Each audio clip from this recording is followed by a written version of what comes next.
Hey there everybody, this just arrived. Let's get it open and see what we got in here.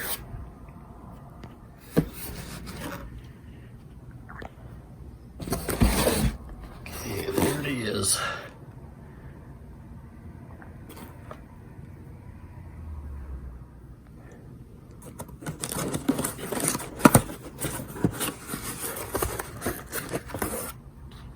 Okay, there's the sheath.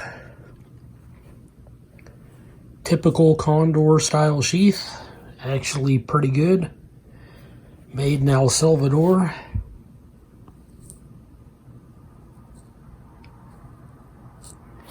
It's got these swivel dangler on it. They can pivot, which is nice because if you are wearing this on your belt, when you set down, you can pivot the knife out of the way so you don't get poked in the ribs or whatever. So that's pretty decent. Nice thick leather, kind of a nice looking shape to it. It's got a bit of a drain hole there.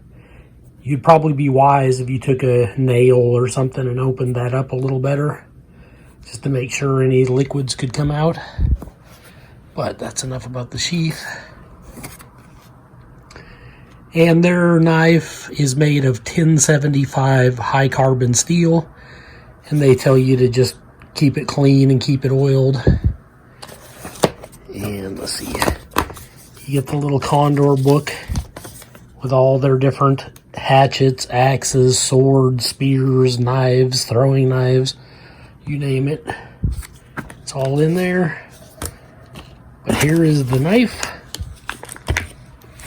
Oh, you get one of their stickers too, I see.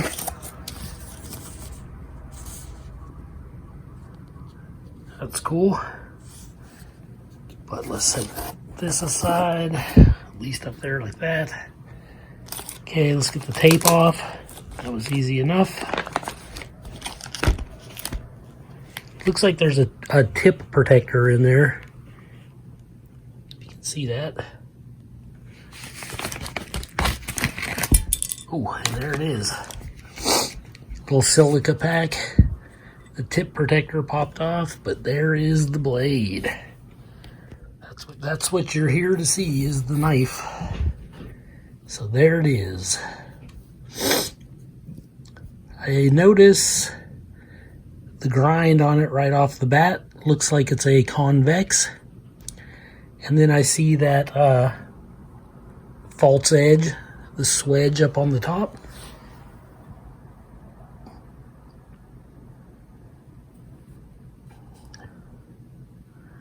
It has like a coating of some kind of sticky looking grease on the blade. That's just to prevent corrosion and rust because it is 1075 and it's probably been stored away for who knows how long.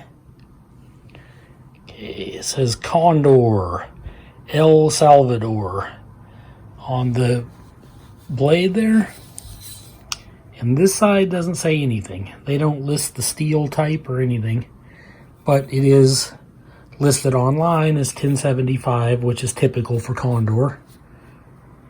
It has a satin finish on the blade, which I actually like. I like a mirror polish, but not a big fan of the black traction coatings and stuff. I prefer a shiny blade. But let's go, before I go any further, I'm going to go wash this blade off and wipe it off. Okay, here it is cleaned up. Got some of that grease off of it. Still looks like it could use a little more wiping there, but got it pretty clean. You can see it reflects light pretty good. Now, let's see here. Set that light off. The handle is supposed to be some type of hardwood. I think it's walnut. That's what they list a lot of their other knives as, and it looks exactly the same. It's got that bird's head pommel on the back there for grip. It's got a brass eyelet for a lanyard for grip, and it's got 3 brass pins for permanently holding on these wood handle scales. And mine feel like they're flush with the wood. Yep, even on both sides. Yep, they're flush. I've seen some videos where other people who have this knife, their brass fittings stick up past the wood, which can be annoying. It can poke into your hand, but mine seem like they're very smooth. As far as the spine is pretty flush. It almost might, if it sticks up past the wood at all, come on, focus, it's next to nothing. That's pretty flush. So that's good. And it's the same on the bottom. So it looks like the fit and finish on mine might be better than some of the other ones online that I've seen. And you can see the wood looks like it might be a hair higher up on this side. Just a hair. It's a nice straight blade, but the grind right there might be off, like the false swedge. Just a hair. So close. And it goes up to, let's see if we can see this tip. Pretty okay tip. I can't complain. Looks like they did a pretty good edge on it. But yeah, so far on mine it seems pretty decent, so I can't complain from what I'm seeing so far. Okay, so let's get to this. Some of the other complaints I've heard online was that this area right here was way too big before the blade started, and then your finger stays way back here because of this steep finger guard. So that keeps you like pretty far away from getting up there to choke up on it, like for doing fine carving. And I don't know if my hand shape is just different or if these new ones are a little smaller right here. Because I have to admit, on the video, this area does seem extra large, almost ridiculously large. But on mine, it seems like it's scaled down. Like not very big at all. So I could get real up close like that and then put my thumb up there and, you know, do pretty good. And I could even go up past the wood if need be, because the sharp edge doesn't start clear until about there. So you can get up there pretty good now. I don't usually need to do that though. I just stay back like this. But yeah, I think they may have possibly shortened this, unless I just got weird pickle fingers. I don't know. But they probably did, because of the fact that the brass is much more flush, and so is the spine. Either maybe I just got a good one, or maybe they're slightly changing them now, you know. Maybe they saw some of those videos and was like, those are changes we should make, you know, and maybe they did. I don't know. I noticed I got a little bit of a kind of a weird grind right there. Just seems almost like it's curved in a little bit. Just barely, but I see it. And that doesn't bother me. It's not going to affect anything. Maybe they do it on purpose. I don't know. It does have a 90-degree spine. You can hear that. And this area here, this little micro choil, either area would strike a fire steel very, very good. That's sharp. It actually kind of hurt my finger. So, you got a really thick quality Condor sheath, which is typical. And it seems like a really good knife. I can't complain. And I saw some videos from Donnie B all day. And some of his first videos, he said the knife didn't go down in the sheath the whole way. So I'm going to give that a try now. It is snug. Oh, it's hard to do this with one hand. Is that what he was talking about? Oh yeah, there you guys. I see what he was saying. See how thick that walnut handle is compared to how narrow the sheath is? Yeah, I get it. He thought it stopped right there and didn't have any retention. Yeah, that's understandable. Looks like it's going to take two hands probably to get this to go down in there. Just because of the weird thickness of the handle there. So let me do this real quick. Okay, there it is down inside the sheath. It actually wasn't as hard as I thought it was going to be. You can see there's plenty of space there. And I like that the belt loop here goes almost up to the top of the handle. That way you don't have much poking up above like the waist of your pants. Plus it has the pivot so when you sit down. So that's pretty good. That's a good design. It is a friction hold. It will slip out. See it slipping? But you can crush it down in there pretty far too. I still got a little space. So yeah, just be careful. Mine's not super tight as you can see. But it's tight enough. It's poking on the sheath there. And there. It certainly will do the job. And then to remove it, just give it a little push. Yeah, my only complaint would be I wish it dropped into the sheath easier, because you got to kind of squeeze it like just right to get this big old finger guard to drop down in. But then once it goes in, it doesn't have super great retention. Like maybe it needs a little pressure down here, you know. But it's kind of a budget blade, so for what it is, I think it's pretty decent. And here is the Condor Hudson Bay. And you can see they're about the same length, but the sheath design is different. This is more of like just like a pouch, whereas this kind of has that drop point design with the extra rivet. But it has the swivel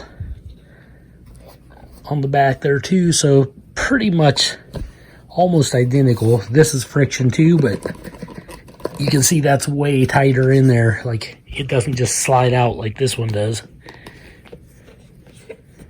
Now let's see. Get that out of the way. There's a knife comparison or a size comparison of the two. I was just out the other day using this one at the park. It was doing a really good job. And all of my brass is real flush on this knife too, and so is the spine. I can't complain. But yeah, you can see this one has a larger handle, and just the overall knife itself is larger. Fits my hand perfectly. It's got that finger guard there. It's a pretty good knife. I do like this. But this one here does have the belly in it. Then it has the bird's head pommel. And then it swells out this way too, like that Coke bottle swell. And this is kind of pinched in right here. So yeah, it feels good in the hand, I gotta say. For me, for the size of my hand, so it's not terrible. I do notice that both of these, the wood's quite slick. You could either cut some grooves in it, like some notches, or what I will do is put a Ranger band on it, because this is plenty thick enough, and with this bird's head pommel, it can't slide off. It could on this, but it probably wouldn't. But it can't on this one, so a Ranger band is what the doctor ordered. I'd go from about right there to about right there, and the grip on this will be absolutely superb. You won't have to worry about it flying out of your hand once you get a Ranger band on there. And you can put a lanyard too to go the extra mile, but I don't think it's needed. But I'm telling you, the one I got, and if you put a Ranger band on this, it's probably going to be better than this knife, grip-wise and stuff, because this you can't put a lanyard on, and it's thin and slick. There's no Coke bottle swill. There's no belly there. You only got that slight little bit there to stop it from launching out of your hands. If you were swinging it real hard, it could go like whew, and go flying, you know. Whereas this one, that ain't happening because you got that little bird's head to catch your pinky right there. But with a Ranger band on it too, the grip will just be, it'll be stupid good. So that's what I'm gonna do. But I wonder if this knife would fit in the Hudson Bay sheath. It just might. Nope, that's not happening. This one's a little too narrow. No matter how you squeeze it, you're not getting it in there. You could put this in here with room to spare, which you can see there. Yeah, plenty of room to spare. It actually works. I'd say it's in there just as tight as this one was. But, yeah, it doesn't work the other way around. So, put the Hudson Bay back in its sheath. Blah, blah, blah, blah. It goes in there just right. Pretty good knife. And then this one, the only thing that's weird is it's like it goes in, keeps feeling like it catches stuff in there. I don't know. Then it stops right there. Like you think it couldn't even go in on its best day. But then when you squeeze it just right and mess with it, you can get it to go down in there. And that's about as far as it goes. But even though it's in there, it's not super in there. Like with enough shaking, it will come out, at least on mine. The grain on this looks really good on the handle. So I think that once I get a little oil on there before I put the Ranger band on, that'll look really good. That's the only bad thing about a Ranger band, is it covers up that nice looking brass and the nice looking wood, but it's worth its weight in gold, so I'm definitely going to do it. Okay, here it is beside the mini Hudson Bay, which has 3 brass pins, no lanyard hole. Same kind of style. It's just the Hudson Bay, but in miniature. I think it might be as thick or slightly thicker than the big Hudson Bay. And this thing has cut me on multiple occasions. It's got a 90-degree spine, and man, is it sharp. I'm not so sure how sharp this one is yet, the new one, but this thing is a little beast. And I do like it a lot. And it's got a little miniature version of the sheath. It's just a cool little backup knife. Definitely the Hudson Bay, and this is a backup, is a great little setup.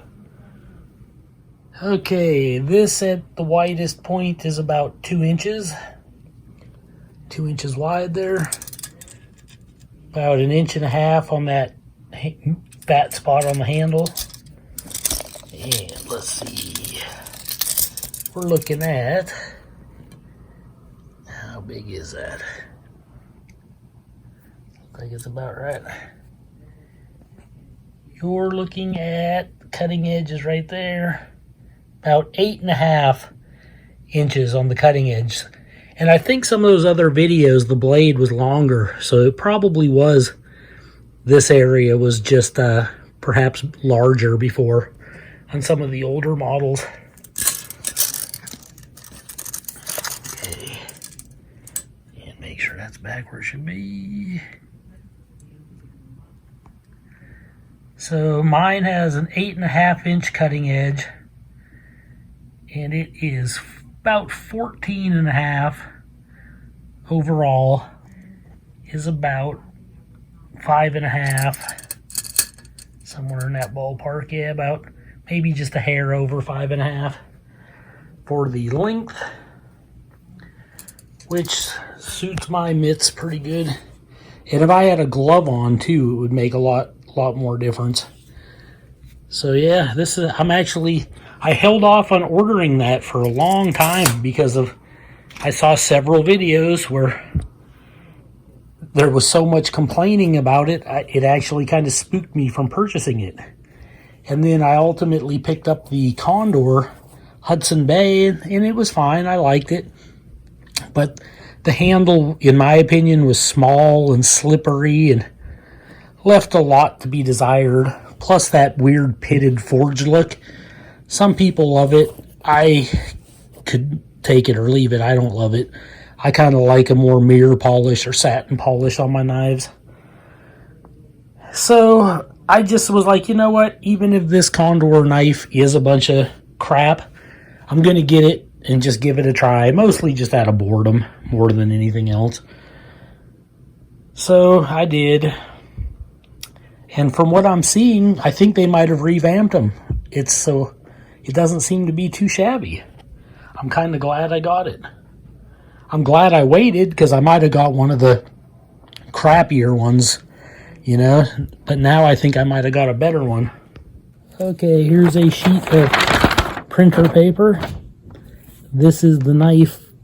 All I've done is run some hot water over the blade and then used a dry towel to wipe it off. Let's see if it arrives sharp. Oh, geez, it actually did. Sharper than I thought it was going to be.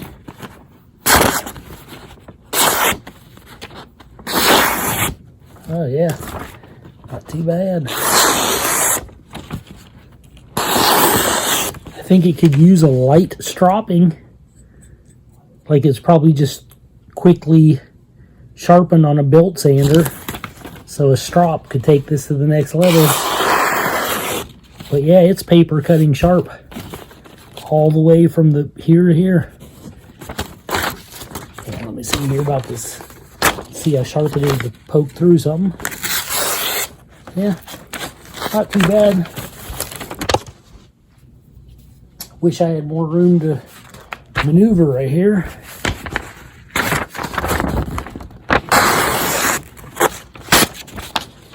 Yep. Definitely needs a light strop, but it is paper cutting sharp. Not too shabby. Okay, here it is beside a Glock 81 field knife in olive green. I picked up several of them a while back. I really like these Glock knives. I put some of these plumbing O-rings on them for extra grip, but it seems like this last pack I bought, it's like they're dry rotting real bad. And they're breaking and just falling off, and that's weird because the ones I bought in the past did not do that. So the last like 3 packs or so that I've purchased from Home Depot have been really crap. And I have old K-bar knives that I've put these on that's been put on years ago, and they're still look like the day I did it. So I don't know what it was about this last package I bought. Maybe these were like a different type of rubber, like all natural or something, you know. But whatever it is, they are just not holding up. But I don't even really need them on there. Still okay. Okay, here it is beside the off-grid knives. Alpha Dog in D2 steel. Cryo D2.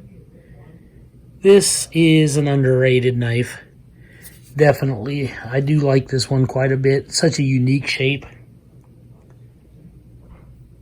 And I even like the Kydex sheath it comes with. It's not the world's thickest. Probably about 1/8 of an inch thick. This one here is not a quarter. It's like the Hudson Bay. It's just a hair over 1/8. I'd say it's about 3/16. But yeah, definitely that's a good one there. Okay, this is it beside an M-Tech Extreme. USA Extreme.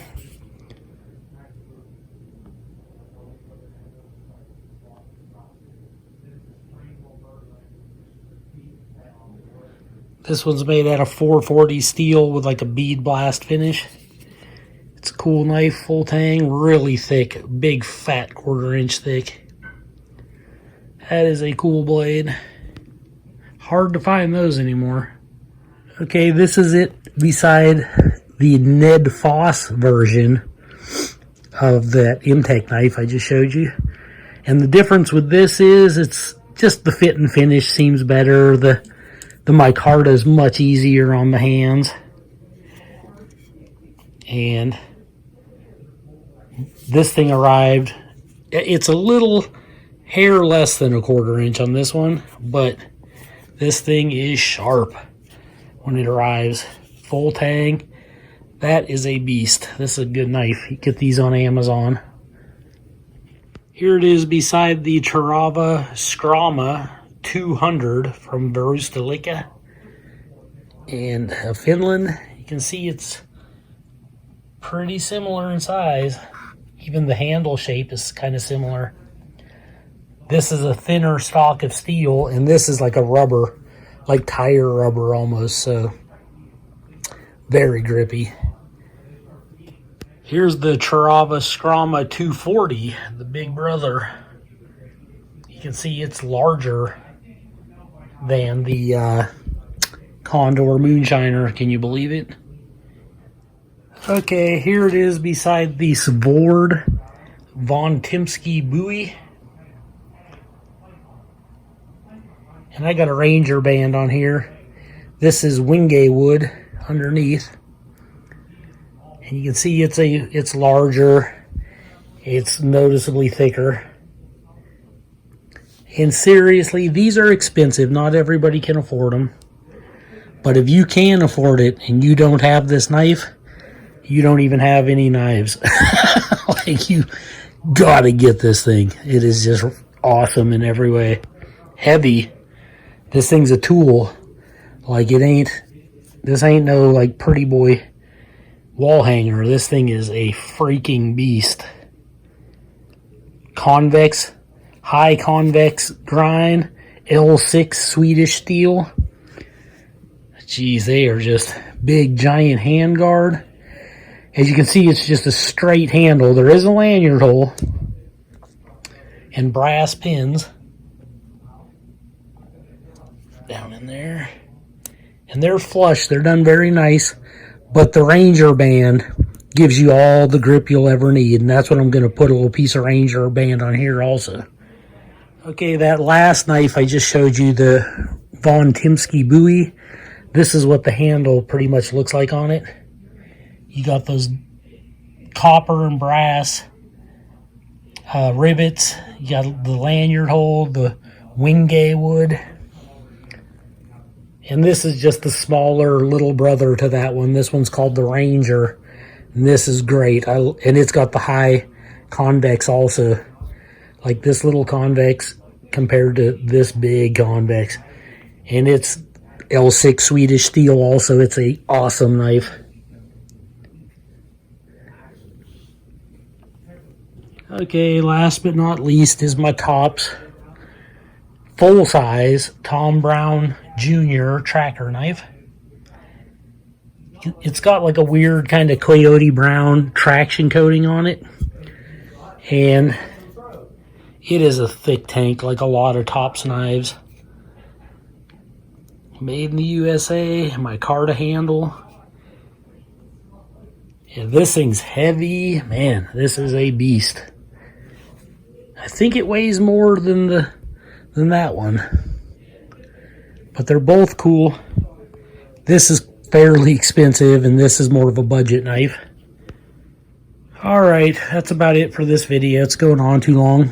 The only reason I show you so many knife comparisons with it is just because I want you to get an idea of the size differences and the thicknesses. And it's like some of those knives I showed were on the higher price scale. Not too high, but maybe 300 or so. And then they go down, you know, from there, clear down to these budget knives. And it's just to give you an idea, different price ranges and stuff, what you might want, you know, the different thicknesses and different steel types and all that. Those top tracker is 1095 steel. These are 1075.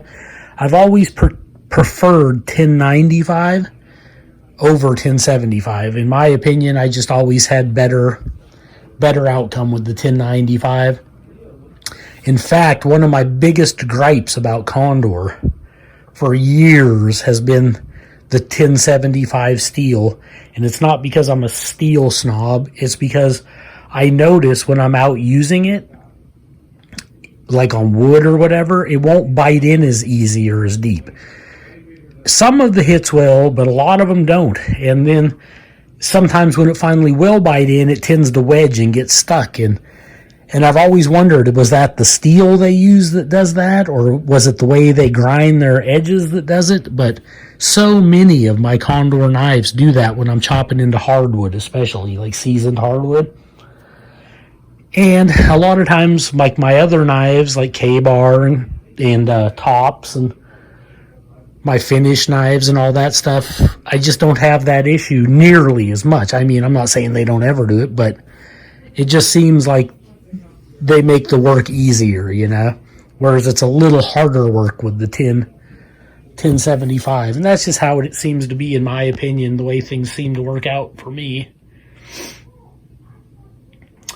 But I think the knife is a good knife, and I think it's, from what I've seen of it so far, I think it's going to be worth the money, you know? And you could do a lot worse on a budget knife than this. Okay, I got a little Vaseline put on that wood handle. You can see the grain, how pretty that is.